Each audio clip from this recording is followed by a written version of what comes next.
안녕하세요. 김성길 목사와 함께하는 사람 이야기 제2단원의 G7 과정입니다. 전 시간에 이어서 8-6회가 되겠습니다. 8-6회. 자, 고민과 걱정이 우리의 심리 질병을 만드는데 아주 중요한 역할을 한다고 말씀드렸죠. 이것을 해체시키고 이 고민과 근심을 없애는 방법들을 지금 우리가 이야기 나누고 있습니다. 자, 이 시간은 7번째 이야기인데요. 없는 것을 세지 말고 있는 것을 세어보라는 말입니다. 없는 것을 자꾸 생각을 하면 속상하고 고민되고 걱정되고 화나고 막 그렇죠. 근데 나한테 이런 게 있구나. 있는 걸 자꾸 찾고 있는 자원들을 자꾸 생각하고 활용을 하면 아주 기분이 좋아집니다. 행복과 불행의 차이는 있는 것을 보는가 아니면 없는 것만 찾는가에 달려 있습니다. 우리 인간은 뭔가 중요한 것들을 가지고 있으면서도 그것을 잊어버리고 살 때가 많아요. 자, 그래서 우리가 출애굽기 4장 2절에도 보면 하나님이 모세를 애굽으로 보내실 때 모세는 자신감이 없었어요. 나는 할 줄도 모르고 나는 늙었고 나는 나이도 많고 또 나는 입술도 부족하고 말도 할 줄 모르고 그때 하나님이 모세한테 물으셨어요. 그러니까 모세는 없는 것만 찾고 있는 거예요. 지금 못하는 것만 찾고 있는 거예요.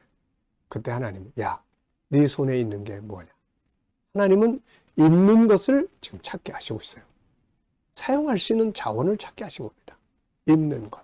그랬더니 모세가 지팡이가 있는데요. 던져봐. 그게 기적을 일으키는 소중한 자원이 됐고 하나님이 사용하실 수 있는 소중한 자원이 된 거죠. 뭐 말도 못하고 나는 힘도 없고 뭐도 없고 그래서 난 할 수 없습니다. 그런데 하나님은 야, 네 손에 있는 게 뭐야? 그거 찾아봐. 항상 하나님은 우리에게 있는 것을 사용하시거든요. 우리가 그 엘리사 시대에 기적을 일으켰던 한 사건이 있습니다. 엘리사의 제자가 세상을 떠났고 그 신학생의 선지자 학생도의 부인은 빚을 져가지고 남편이 빚을 지고 갚지 못하고 죽고 나니까 빚쟁이들이 그 집 아이들을 이제 종으로 잡아가려고 한 거죠. 그래서 너무 속상하니까 이 선지자 생도의 부인이 엘리사에게 와서 사정을 이야기를 했어요. 그랬더니 엘리사가 물었습니다. 너희 집에 있는 게 뭐냐? 지금 자식들을 지금 넘겨줘야 될 상황에 이 집에 뭐가 있겠어요? 그래서 이 여인은 아무것도 없으니까 고민하고 온 거예요. 근데 엘리사는 있는 걸 찾는 겁니다. 네 집에 있는 게 뭐냐? 이 여인이 한참 생각하다가 기름 한 병이 있습니다. 그래, 그럼 됐다. 그래가지고 동네 다 돌아다니면서 빈 그릇을 다 빌려다가 그 기름을 쏟아붓기 시작합니다. 있는 걸 사용하는 거예요, 지금. 있는 걸. 없는 걸 사용하는 게 아니라 있는 걸 사용하는 거예요. 그 집에 있는 한 병의 기름. 그게 모든 그릇을 다 채웠어요. 그리고서는 빚을 갚고 그 가정이 살아갈 수가 있게 된 거죠. 있는 거. 예수님이 오병이어의 기적을 일으킬 때도 마찬가지입니다. 하늘에서 뚝딱 떨어진 게 아니라 어린아이가 점심 먹으려고 가지고 왔던 보리떡 5개, 물고기 2마리. 그걸 제자들이 찾아가지고 온 거예요. 요거 있습니다. 그래, 그럼 됐어. 하나님은 이미 우리에게 많은 걸 맡기셨어요. 근데 우리는 잘못된 가치관 속에서 나한테 있는 건 무시하고 우습게 여기고 다른 사람들이 가지고 있는 것만 부러워하고 그러다 보니까 열등감 생기고 우월감 생기고 마음에 고민 생기고 근심 생기고 남과 비교하게 되고 여기서 자기의 가치관, 자기의 자존감 떨어지고 여기서 대인 기피 현상도 생기게 되고 이런 모든 심리 질병의 원인들이 다 여기서 나오는 거거든요. 자, 이야기 또 여기 있습니다. 해롤드 아보트라는 사람 이야기인데요. 나는 고민을 많이 했다. 그런데 1934년 어느 외 시티의 거리를 지나다가 어떤 광경을 목격을 했는데 그것이 나의 고민을 한꺼번에 내쫓아버렸다. 그건 불과 10초 동안의 일인데 그 10초 동안에 나는 지금까지 10년 동안 걸쳐 배운 것 이상으로 어떻게 살 것인가에 대해서 배웠던 것이다.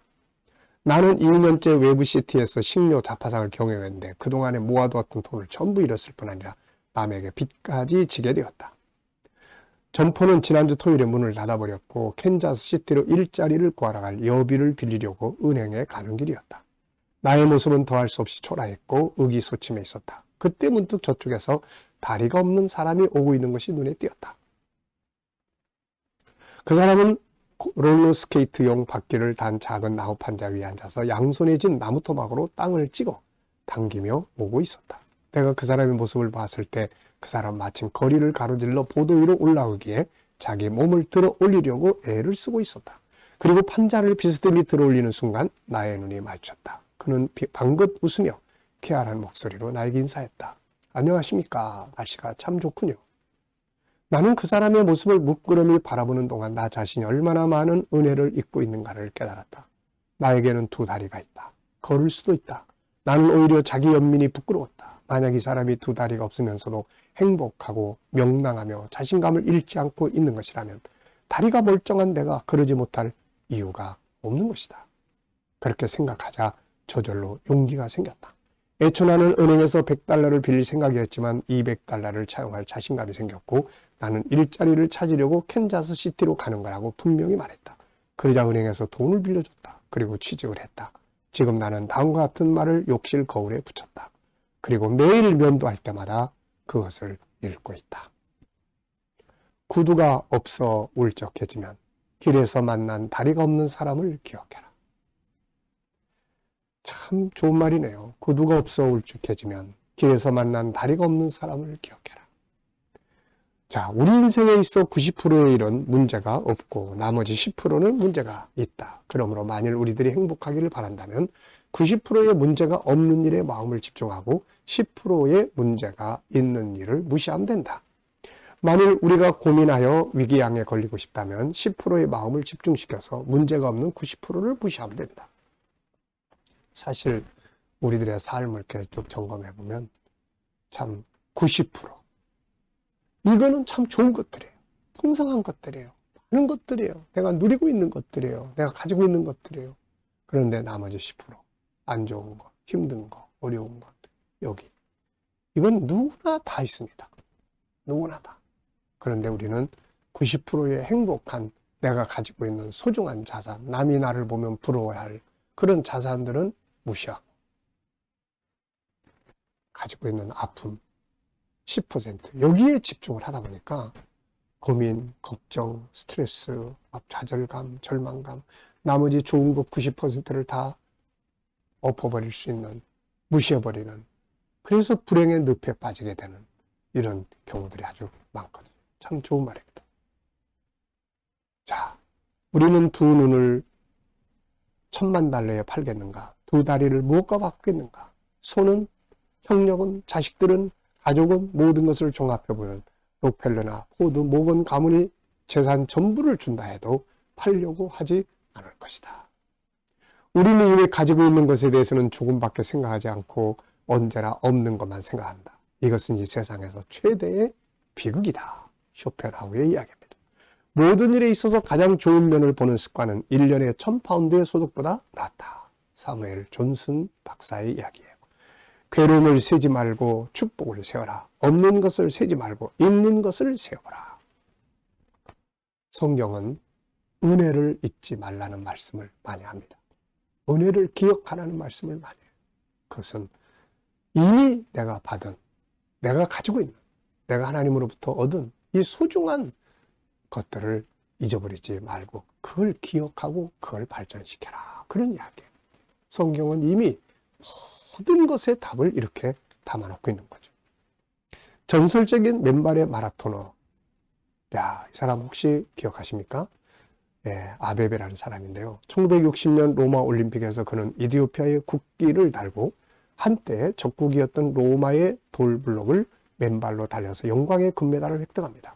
그 다음 1964년 동경올림픽에서 또 금메달을 획득, 올림픽 마라톤 2연패의 신화를 달성하죠.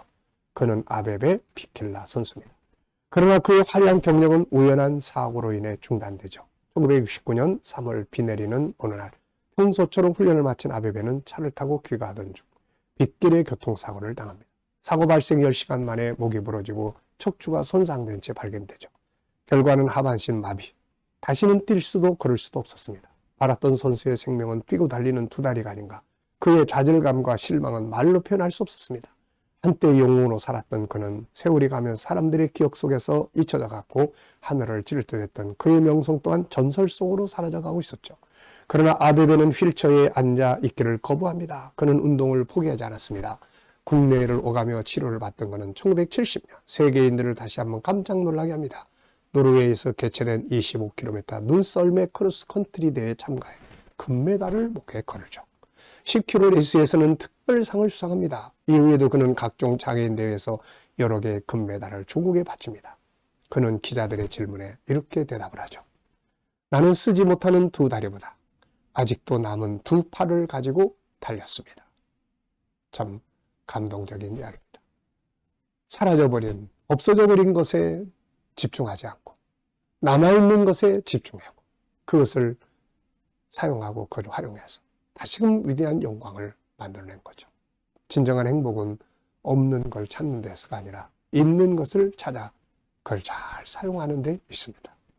없는 것을 찾고 있으면 고민과 걱정이 늘어날 것이고 있는 것을 찾으면 걱정은 사라지고 희망이 생깁니다. 신앙은 있는 것을 발견하게 하는 감사와 기쁨을 만들어내는 거죠. 하나님은 모세에게 아무것도 없다고 자신감이 없다고 난 못하겠다고 하는 모세에게 네 손에 있는 게 뭐냐고 물었고 그는 즉시 자기에게 있는 지팡이를 발견을 합니다. 이게 이스라엘을 건져낸 능력이 된 거예요. 하나님은 우리에게 있는 것을 보게 하십니다. 사실 알고 보면 우리에게는 너무 많은 게 있어요. 심지어는 아픔도 고통도 심지어는 내가 힘들어하는 것까지도 그 속을 더 깊이 들여다보면 하나님이 내게 주신 뜻이 들어있고 그 뜻을 발견할 때 감동이 있고 그 뜻을 발견할 때 능력이 있고 하는 거죠. 없는 것을 찾지 말고 있는 걸 찾아 감사하자. 성공하는 사람은 자기에게 있는 걸 찾아서 풀어와요. 제대로 사용하는 사람입니다. 다윗이 골리앗을 이긴 무기는 칼과 창이 아니라 물맷돌이었어요. 자, 이 시간 여기까지 하고 마치겠습니다. 감사합니다.